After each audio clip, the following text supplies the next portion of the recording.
નમસ્કાર દર્શક મિત્રો, હું છું હેતલ સોની અને તમે જોઈ રહ્યા છો આજના સમાચાર।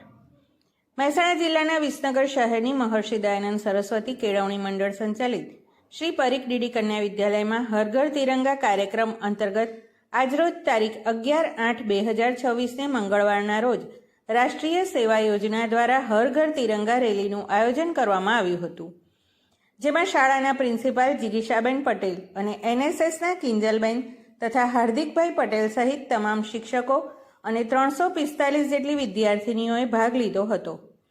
સૌપ્રથમ ડીડી કન્યા વિદ્યાલયના પટાંગણમાં સમૂહમાં વંદે માતરમના ગાન કર્યા બાદ નીકળેલી રેલી શહેરના ફાયર સ્ટેશન રોડ, નૂતન સર્વ વિદ્યાલય, રેલવે સર્કલ, ગૌરવપથ રોડ ઉપર ફરીને પરત શાળામાં પહોંચી હતી। શહેરના વિવિધ માર્ગો ઉપર ફરી રહેલી રેલીમાં દીકરીઓએ સ્વચ્છતા અને આરોગ્ય બાબતે તથા વંદે માતરમના ગાન કર્યા હતા।